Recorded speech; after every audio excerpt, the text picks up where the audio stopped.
जय हिंद मेरे प्यारे विद्यार्थियों, आपका आपके YouTube परिवार सत्य अकेडमी डिकोली पर स्वागत करती हूँ, अभिनंदन करती हूँ। और चलिए अपनी करंट अफेयर सीरीज को आगे बढ़ाते हैं। और आज मैंने आपके लिए 2 लाइनें भी लिखी हैं। जो विद्यार्थी थक गए हैं,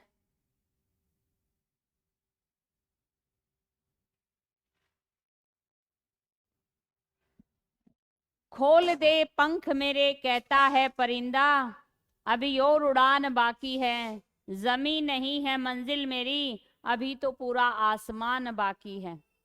तो जो विद्यार्थी थक गए हैं कि भाई हमारा मतलब हम इतने पढ़ लिए हैं, तो ध्यान रखना अभी थकना मना है।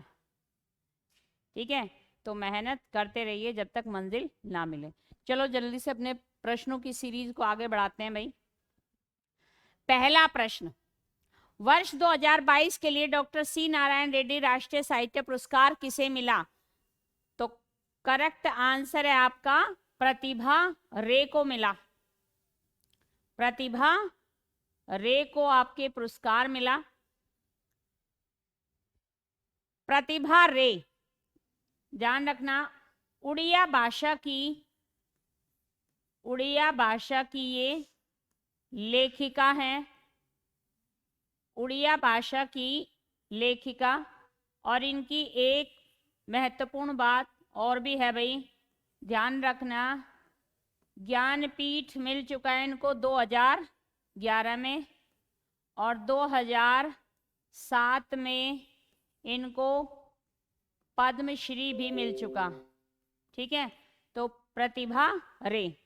और ध्यान रखना भाई, ये है आपकी प्रतिभा रे। और आगे हैदराबाद में ये आयोजन किया गया था और इनको ये सम्मान वहां पर हमारे पूर्व उपराष्ट्रपति वेंकैया नायडू ने दिया था। नेक्स्ट चलते हैं अपने प्रश्न की ओर। तो देखो, अब बात आती है सी नारायण रेड्डी। सी नारायण रेड्डी ये कौन थे? तो सी नारायण रेड्डी के विषय में ध्यान रखना, ये तेलुगु भाषा के साहित्यकार थे। तेलुगु भाषा के साहित्यकार, और इन्होंने, इनका एक प्रसिद्ध महाकाव्य है, प्रसिद्ध महाकाव्य विश्वभरा। और इसके लिए इन्हें ध्यान रखना 1988 में ज्ञानपीठ पुरस्कार से सम्मानित किया। 1977 में इनको पद्मश्री से सम्मानित किया, और 1992 में इन्हें पद्म भूषण से भी सम्मानित किया। तो ये बड़े महत्वपूर्ण व्यक्ति थे, क्योंकि इनकी मृत्यु हो चुकी है भाई कब? 12 जून 2017 को। और तेलंगाना में इनका जन्म हुआ था। तेलंगाना में इनका जन्म हुआ था। ठीक है, तो भाई ध्यान रखना, नारायण रेड्डी, ठीक है, तेलुगु भाषा के साहित्यकार। और भाई 1997 में ये राज्यसभा में भी नामित हुए थे। तो बड़ी महत्वपूर्ण हस्ती हैं भाई सी नारायण रेड्डी, और ये है आपके सी नारायण रेड्डी। नेक्स्ट चलते हैं अपने प्रश्न की ओर। वर्ष 2022 में अंतर्राष्ट्रीय योग दिवस की थीम क्या थी? तो करेक्ट आंसर होगा मानवता के लिए योग। मानवता के लिए योग। अब प्रश्न है, योग दिवस किस तिथि को मनाया जाता है? तो आप सभी जानते हैं 21 जून को। अब 21 जून को ही क्यों चुना गया भाई? ठीक है, तो ध्यान रखना, उत्तरी गोलार्ध में 21 जून सबसे लंबा दिन होता है। तो ये कई देशों के लिए महत्वपूर्ण बात है। किस वर्ष इसकी शुरुआत हुई थी? तो 2015 में इसकी शुरुआत हुई थी। अन्य जानकारी में ध्यान रखना कि 2015 में इसकी शुरुआत हुई थी, और 24 सितंबर 2014 को पीएम नरेंद्र मोदी ने यूएनओ में ये प्रस्ताव रखा था कि पूरा विश्व एक दिन योग मनाए, योग करे, पूरा विश्व एक दिन योग करे, एक दिन योग करे।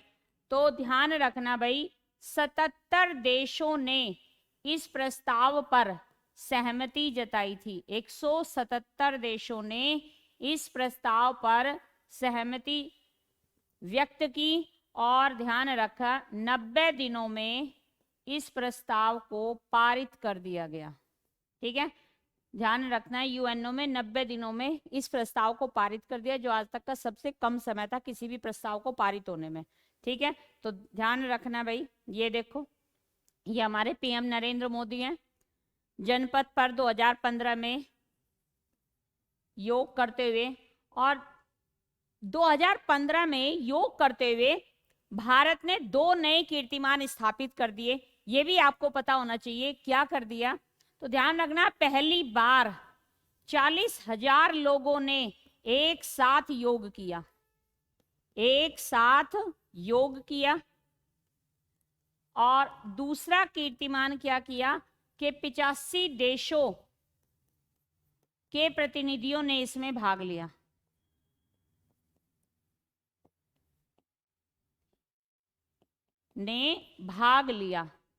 तो ध्यान रखना भाई, 2 गिनीज बुक में ये रिकॉर्ड किए गए हैं, 2 नए कीर्तिमान बनाए हैं 2015 में। ठीक है, तो आगे बढ़ते हैं अपने नेक्स्ट प्रश्न की ओर। निम्न में से किस अर्थशास्त्री को वर्ष 2022 में देश का नया मुख्य आर्थिक सलाहकार नियुक्त किया गया? तो ये है हमारे डॉक्टर वी अनंत नागेश्वरन। इनको मुख्य आर्थिक सलाहकार नियुक्त किया गया है। और इससे पहले ये क्या थे? तो ध्यान रखना, 2019 से 21 तक ये पीएम के आर्थिक सलाहकार समिति के सदस्य रहे। तो अब ये क्या हो गए? मुख्य आर्थिक सलाहकार बन गए भाई, और ये है आपके अनंत नागेश्वरन। ठीक है, तो ध्यान रखना। अब बात आती है यहां पर विवेक कुमार कौन है? तो इसके विषय में ध्यान रखना है कि ये पीएमओ के, प्राइम मिनिस्टर ऑफिस के प्रमुख सचिव हैं भाई, प्रमुख सचिव। और इनकी क्या विशेषता है? ध्यान रखना, 2005 में आरटीआई लाने में इनकी महत्वपूर्ण भूमिका है, महत्वपूर्ण भूमिका। अब बात आती है अमित खरे। अमित खरे कौन है? तो भाई इनको भी आप याद रखना, ये पीएम के निजी सचिव हैं। और इनकी दूसरी बात याद रखना कि चारा घोटाला इन्होंने ही उजागर किया था भाई। पूर्व आईएएस अधिकारी हैं, चारा घोटाला उजागर किया। ठीक है भाई, ध्यान रखना। और बात आती है केवी सुब्रमण्यम की। ठीक है, तो वी अनंत नागेश्वरन से पहले केवी सुब्रमण्यम मुख्य आर्थिक सलाहकार थे। लेकिन अब ध्यान रखना, अब इनको एक नई बड़ी जिम्मेदारी दे दी है, आईएमएफ के ये भारत में निर्देशक हैं भाई, के निर्देशक बना दिए गए हैं। ध्यान रखना, आईएमएफ क्या? International monitoring fund. ठीक है, तो इस प्रश्न से इतनी बात आप याद रखना। नेक्स्ट प्रश्न की ओर चलते हैं भाई। टाटा सन्स की किस कंपनी ने एयर इंडिया का अधिग्रहण किया? तो किस कंपनी ने किया? टैलेस ने किया। टैलेस ने एयर इंडिया का भाई ध्यान रखना 27 जनवरी 2022 को एयर इंडिया का रिमोट कंट्रोल अपने हाथ में ले लिया भाई, ठीक है, 27 जनवरी 2022 को, ठीक है। तो ध्यान रखना एयर इंडिया फिर से एक बार पुनः अपने मालिक के पास वापस आ गई, ठीक है। तो अब बात आती है एयर इंडिया का पूर्व नाम क्या था। तो एयर इंडिया का पूर्व नाम था टाटा एयरलाइंस, टाटा एयरलाइंस इसका पूर्व नाम था। एयर इंडिया के संस्थापक कौन थे, ठीक है। तो ध्यान रखना एयर इंडिया के संस्थापक, और इस स्थापना हुई थी इसकी कब, 1932 में। किसने की थी, तो ध्यान रखना जहांगीर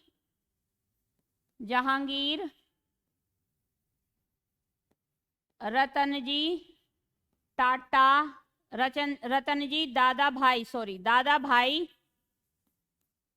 टाटा ने, ठीक है, रतनजी दादा भाई टाटा ने 1932 में इसकी स्थापना कर दी थी भाई एयर इंडिया की। और एयर इंडिया का मुख्यालय, तो आप कहोगे वर्तमान में इसका मुख्यालय दिल्ली में। अब प्रश्न आता है एयर इंडिया का राष्ट्रीयकरण किस वर्ष किया गया। देखो भाई 1932 में इसकी स्थापना की गई और 1953 में इसका राष्ट्रीयकरण कर दिया गया था। मतलब सरकार ने इस पर अपना अधिग्रहण कर लिया था कि भाई सरकार चलाएगी इसको। लेकिन अब ध्यान रखना अब ये पुनः, अब सरकार ने इसकी जो लागत लगाई थी वो 12,000 करोड़ की लगाई थी, लेकिन टाटा ने इसकी लागत 18,000 करोड़ देकर इसको फिर से एक बार फिर ये पुनः अपने मालिक के पास वापस आ गई है एयर इंडिया, ठीक है। तो भाई ध्यान रखना, और आपको ये भी पता होना चाहिए कि टाटा नमक से लेकर हवाई जहाज तक व्यापार करती है। सिर्फ ये व्यापार शराब और तंबाकू का व्यापार बिल्कुल नहीं करती। और टाटा अपनी, ध्यान रखना, कमाई का 66% तो ट्रस्ट में दे देते हैं भाई ये, ठीक है ना, ट्रस्ट में। तो ध्यान रखना टाटा एयर इंडिया, ठीक है भाई, किसके पास आ गई ये, ठीक है ना, टेलेस कंपनी ने इसको खरीद लिया।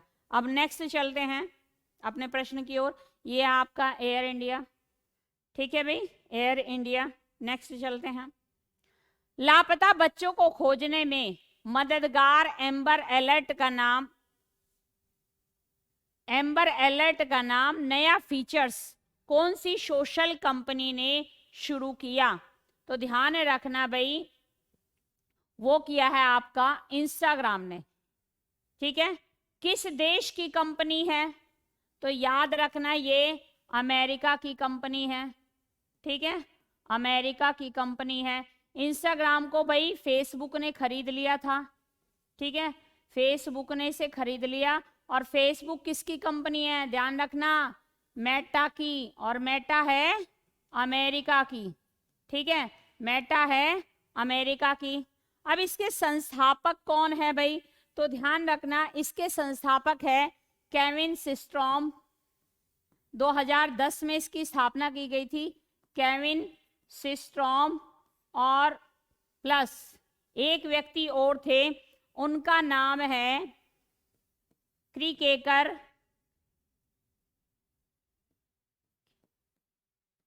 क्रेगर,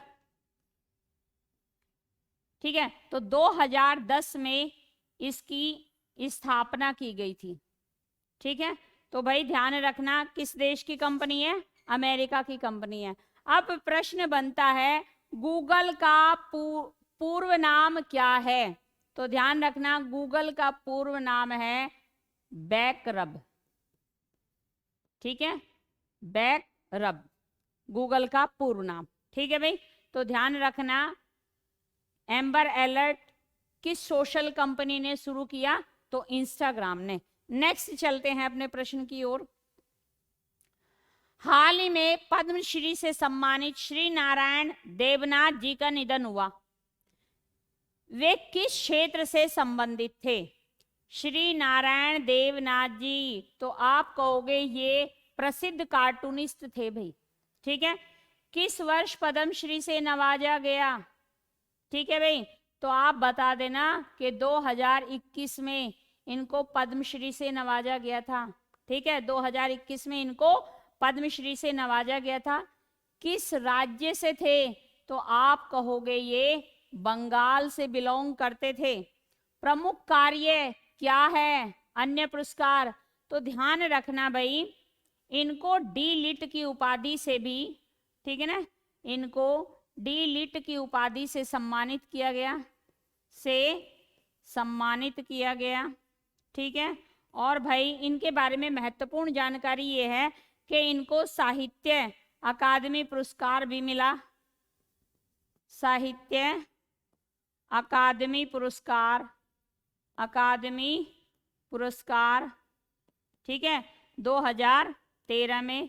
और भाई इन्हें बंगाल भूषण पुरस्कार से भी सम्मानित किया गया, बंगाल भूषण पुरस्कार से भी सम्मानित किया गया 2013 में।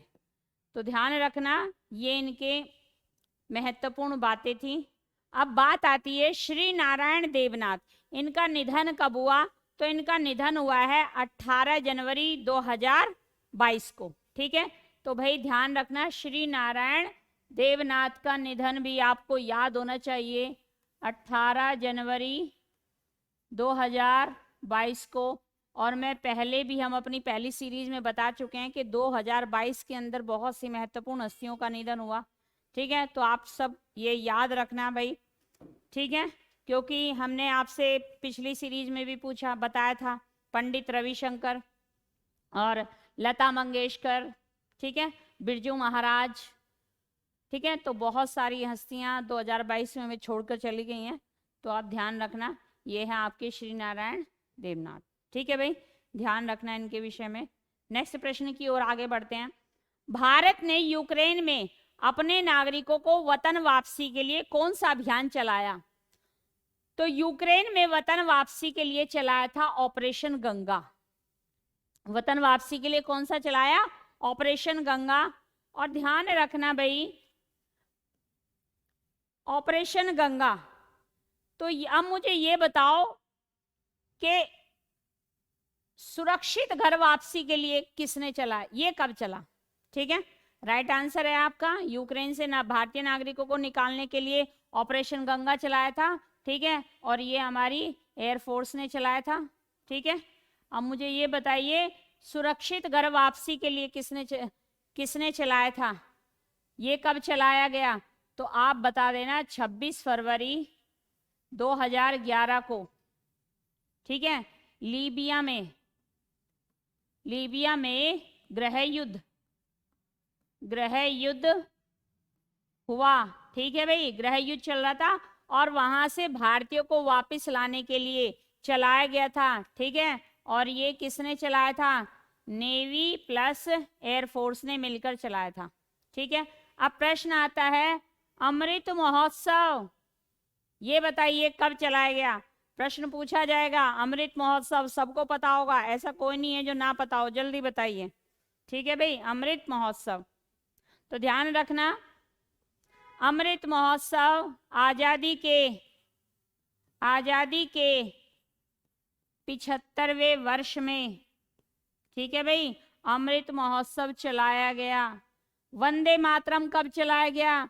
तो आप बता दोगे 7 मई 2005 को चलाया गया। वंदे मातरम बताइए कब, 2020 को चलाया गया, 2020 को, बताइए क्यों चलाया गया भाई, ठीक है। तो ध्यान रखना, कोविड में विदेशों में फंसे लोगों को लाने के लिए चलाया गया, लोगों को वापस लाने के लिए चलाया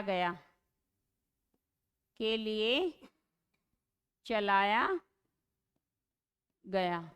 तो भाई ध्यान रखना, ठीक है, ये बड़े महत्वपूर्ण प्रश्न है, सुरक्षित घर वापसी, ठीक है, ऑपरेशन गंगा। तो हमारा प्रश्न है ऑपरेशन गंगा, ठीक है, यूक्रेन में फंसे नागरिकों के लिए चलाया गया।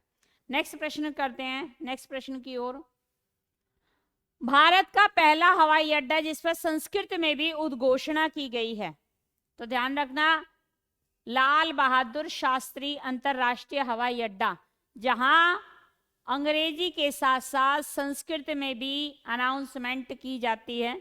ठीक है, तो ध्यान रखना कहाँ पर है भाई, तो भाई वाराणसी में, और आपको दिखा भी देते हैं भाई। ठीक है, ये है आपका लाल बहादुर शास्त्री अंतरराष्ट्रीय हवाई अड्डा। चलो पीछे आ जाओ। ठीक है, तो ये तो बात हो गई लाल बहादुर शास्त्री अंतरराष्ट्रीय हवाई अड्डे की। अब मुझे ये बताओ, बाबा साहब अंबेडकर अंतरराष्ट्रीय हवाई अड्डा कहाँ पर है? एग्जाम में पूछे जाते हैं और आपको पता होना चाहिए कि ये नागपुर में है। ठीक है, दाबोलिम अंतरराष्ट्रीय हवाई अड्डा पता होना चाहिए कि ये आपका कहाँ पर है? गोवा में। ठीक है, और बिरसा मुंडा अंतरराष्ट्रीय हवाई अड्डा याद रखना बेटा, ये आपका रांची में है।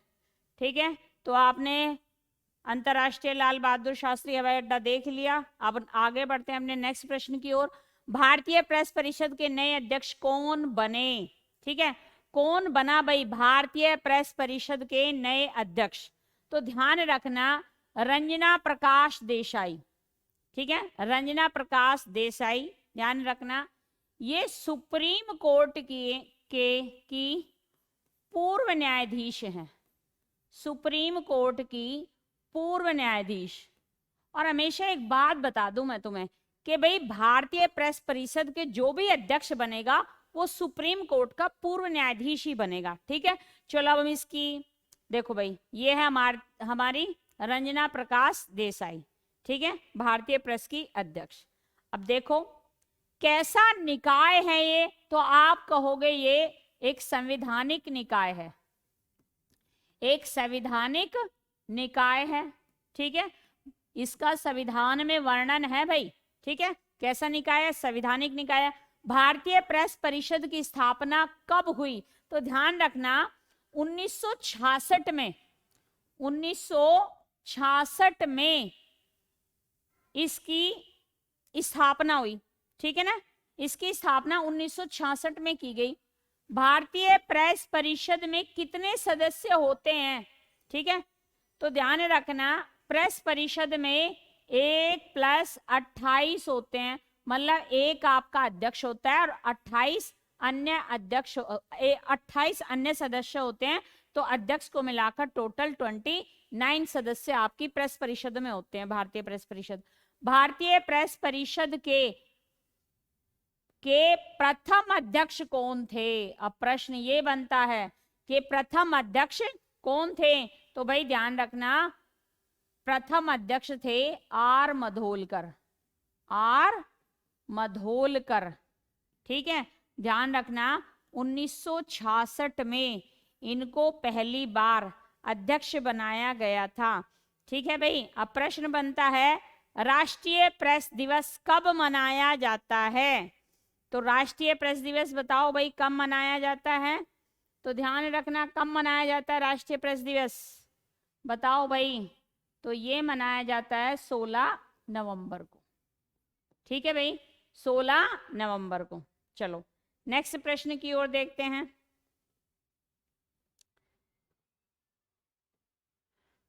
पर्यावरण प्रदर्शन सूचकांक 2022 में भारत ने कौन सा स्थान प्राप्त किया? तो ध्यान रखना भारत ने 180वां स्थान प्राप्त किया भाई। ठीक है, सूचकांक जारी करता मतलब इसको कौन जारी करता है? ठीक है, तो ध्यान रखना इसको येल विश्वविद्यालय, येल विश्वविद्यालय, येल विश्वविद्यालय प्लस कोलंबिया विश्वविद्यालय, कोलंबिया विश्वविद्यालय जारी करता है, विश्वविद्यालय जारी करता है। प्रश्न है कितने देश इसमें शामिल हुए थे? तो 180 देशों में इसमें भाग लिया। प्रथम स्थान किसका रहा? तो ध्यान रखना भाई डेनमार्क का रहा, डेनमार्क का रहा। दूसरा स्थान किसका रहा? यूके का रहा। ठीक है, और ध्यान रखना तीसरा स्थान फिनलैंड रखता है। और सबसे निचला स्थान किसका रहा? भारत का रहा, क्योंकि 180 देशों ने भाग लिया था और भारत का 180वां स्थान है। तो ध्यान रखना, ये प्रश्न आपकी ये सीरीज कंप्लीट होती है और हम आशा करते हैं कि आप सभी को ये वीडियो अच्छी लगी होगी। तो आप इस वीडियो को ज़्यादा से ज़्यादा शेयर कीजिए, सब्सक्राइब कीजिए और लाइक कीजिए, और हम अपनी नई सीरीज के साथ फिर आपके साथ प्रस्तुत होंगे। तब तक के लिए जय हिंद।